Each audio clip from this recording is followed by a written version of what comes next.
بسم اللہ الرحمن الرحیم، السلام علیکم۔ دنیا آگے بڑھ رہی اور ہمارا ملک پاکستان پر سیاسی عدم استحکام، نفرت، انتقام اور خود غرضی کا عذاب نازل ہے۔ ایسی معاشرتی تقسیم کے اللہ کی پناہ۔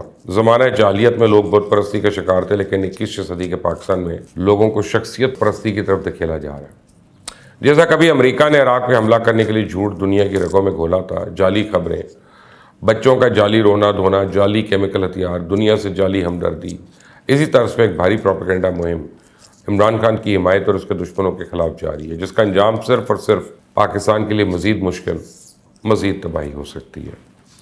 یہ پاکستان کی بدقسمتی ہے کہ عمران خان ہو یا پی ٹی ایم اور دیگر جماعتیں، کوئی بھی اپنے علاوہ پاکستان کو چلنے دینے کے لیے تیار نہیں۔ 3.5 سال بڑی بے شرمی کے ساتھ عمران خان نے لونڈوں لپاٹوں کی مدد سے ملک چلایا یا چلا پتہ نہیں کیا کیا۔ اپوزیشن 1 سال سے جلدی الیکشن کا مطالبہ کر رہی تھی اور عمران خان موجودہ تو کیا اگلے 5 سال بھی پورے کرنے کی پلاننگ کر رہے تھے۔ اب جب بازی عمران خان کے ہاتھ سے نکل گئی تو دوسری طرف سے جلدی الیکشن کا مطالبہ شروع ہو گیا۔ پروپیگنڈا کے تحت نئی حکومت کو اتنا گندا کرنے کی کوشش کی جا رہی ہے کہ لوگوں کا حکومت سے اعتبار ہی اٹھ جائے، اور اس وقت سوشل میڈیا پہ پاکستان میں فتنے کا ہتھیار بن چکا ہے۔ سیاسی جماعتوں نے ایسے کلچر کو جنم دے دیا ہے کہ سپریم کورٹ ان کے حق میں فیصلہ دے تو ٹھیک، ورنہ ان کا تقدس پامال کر دو۔ فوج ان کی مدد کر کے ان کو اقتدار میں بٹھا دے تو ٹھیک، ورنہ ان کی کردار کشی شروع کر دو۔ مزے کی بات ہے کہ عمران خان کی شخصیت پرستی کا شکار اس کے چند سپورٹر اتنے پریشان اور تذبذب کا شکار ہیں، کوئی سمجھتے ہیں کہ اگر راتوں رات اقتدار خان کو واپس نہ دیا تو پتہ نہیں پاکستان کے ساتھ کیا ہو جائے گا۔ حالانکہ انہیں پاکستان کی معیشت سے لے کے خارجہ پالیسی کسی چیز کا کچھ پتہ نہیں ہے۔ ہاں، سوشل میڈیا کی پوسٹیں دیکھ کے جو کہ ایک مذموم پروپیگنڈے کے طور پہ بڑی کمپنیاں ایک سازش کے تحت چلا رہی ہیں، وہی ان کے لیے سچ اور حق بن چکا ہے۔ اور اب وہ عمرانی فریب کے سحر میں اس حد تک مبتلا ہو چکے ہیں کہ قومی مفاد پر سمجھوتا کرنے کو تیار ہے۔ سڑکوں پہ، بازاروں پہ، ہوٹلز میں لڑائیاں ہو رہی ہیں۔ بے شرم ہے وہ لوگ جو بھارت اور امریکہ کے گٹھ جوڑ کی صورت میں پاکستان پہ حملے کا یہ کہہ کے فائدہ اٹھانے کی کوشش کریں کہ یہ امپورٹڈ حکومت کو ان کے آقا کا پہلا حکم آ گیا۔ یہ جھوٹ قوم کی رگوں میں اس لیے بسایا جا رہا ہے کہ ایک جذباتی قوم ہے اور غیرت کے نام پہ ان کو اندھا کرنا کوئی مشکل نہیں ہے۔ اب پاکستان کو مجبور کیا جا رہا ہے کہ فیصلے اپنے مفاد میں نہیں بلکہ عوامی دباؤ میں کریں۔ ظلم دیکھیں کہ امریکہ اور بھارت نے ایک مشترکہ بیان میں پاکستان پہ زور دیا ہے کہ وہ اس بات کو یقینی بنانے کے لیے فوری، پائیدار اور ٹھوس کارروائی کریں کہ اس کے زیر انتظام کوئی بھی علاقہ دہشت گرد حملوں کے لیے استعمال نہ ہو۔ اب بھارت میں امریکی سفارت خانے اور کونسل کی جانب سے مشترکہ بیان میں کہا گیا کہ بھارت نے دہشت گرد پر پراکسیوں کے استعمال اور ہر قسم کی سرحد پار دہشت گردی کی سختی سے مذمت کی ہے، اور 26/11 کے ممبئی حملے اور پٹھان کوٹ حملے کے ذمہ داروں کو انصاف کے کٹہرے میں لانے کا مطالبہ کیا۔ اب یہ بیان بھارت اور امریکہ کے درمیان چوتھے 2+2 ڈائیلاگ کے ایک حصے کے طور پہ جاری کیا گیا، جو کل واشنگٹن ڈی سی میں اختتام پذیر ہوا۔ بھارت کے وزیر خارجہ جے شنکر اور وزیر دفاع راج ناتھ سنگھ نے اپنے امریکی ہم منصب secretary of state Anthony Blinken اور سیکرٹری آف دفاع لوئڈ آسٹن ان کے ساتھ ملاقاتیں کی۔ کتنی شرمندگی کی بات ہے کہ دشمن پاکستان پہ حملہ کر رہا ہے اور وہ دیکھ رہا ہے کہ پاکستان اندر سے انتشار کا شکار ہے۔ پوائنٹ سکورنگ کا یہی بہترین ٹائم ہے، اور یہاں بے شرم مفاد پرست ٹولہ یہ کہہ رہا ہے کہ بھکاریوں کو ان کے آقا نے پہلا حکم دے دیا۔ یہ جان بوجھ کر یہ سب سیاسی سٹنٹ ہے۔ اگر پاکستان میں امریکن ایجنٹ کا نعرہ لگ سکتا ہے تو کل یہودی ایجنٹ ہونے کے ثبوت منظر عام پہ آئیں گے۔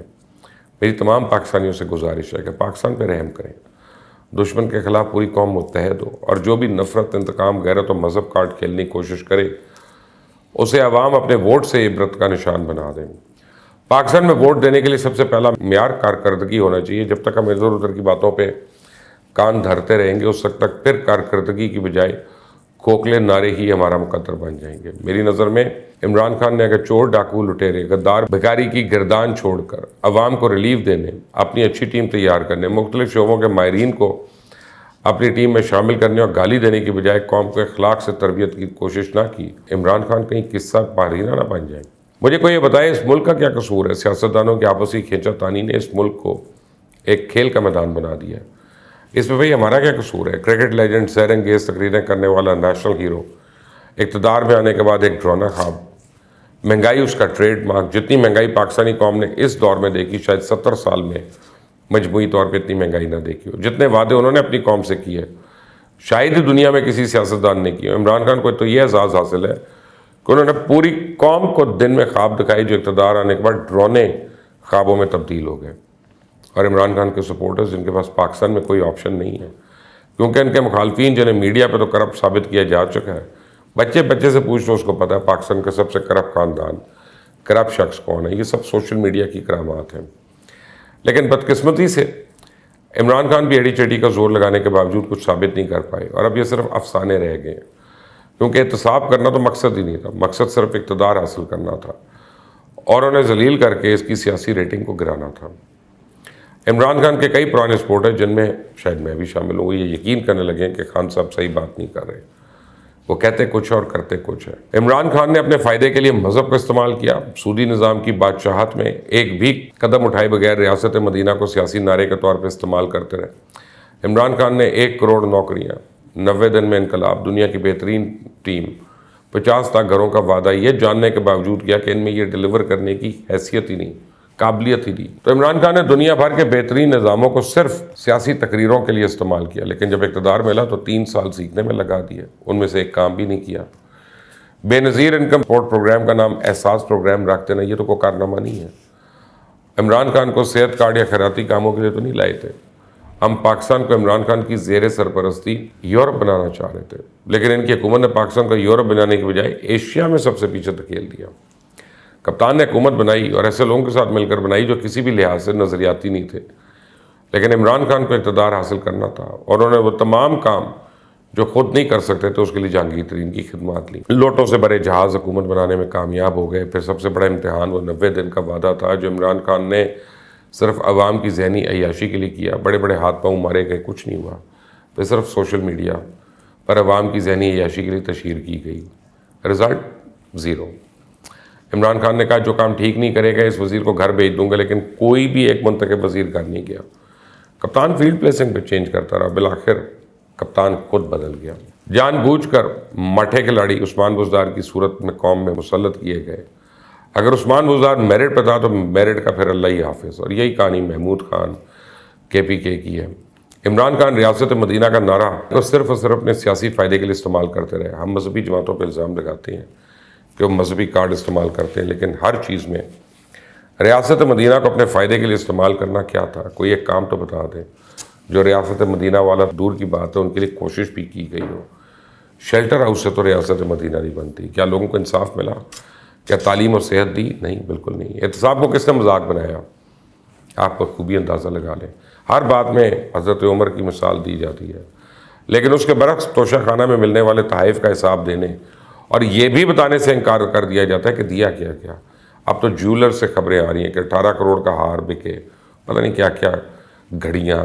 آپ نے IMF کو ڈیل کیا اور ملک کو غلام بنایا، معیشت کا بیڑا گرک کیا. TLP کو ڈیل کرتے ہیں اور امن امان اور ریاست کی ریٹ کا بیڑا گرک کر دیتے ہیں. کھانے پینے کی اشیاء پہ ٹیکس لگا دیا جاتا ہے. بجلی گیس مہنگی کر دی جاتی ہے، لیکن کار مافیا کو فائدہ پہنچانے کے لیے ٹیکس کم کر دیا جاتا ہے. یہ ہمارا قصور تھا کہ ہم نے عمران خان کو ملک کی ترقی کے لیے لائے اور اپنی تشہیر اور انتقام کے چکر میں پڑ گیا.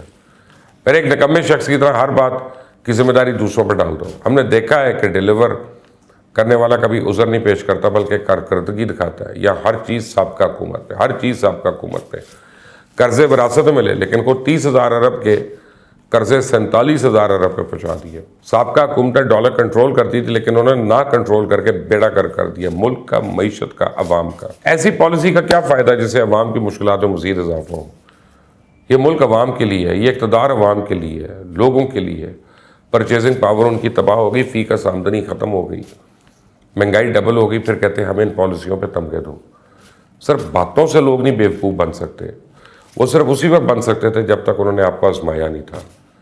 پہلے ہم جس کو چاہتے تھے چور کہہ دیتے تھے، لیکن اس حکومت نے ان سب کو ایڑی چوٹی کا زور لگا کے بے قصور ثابت کروایا.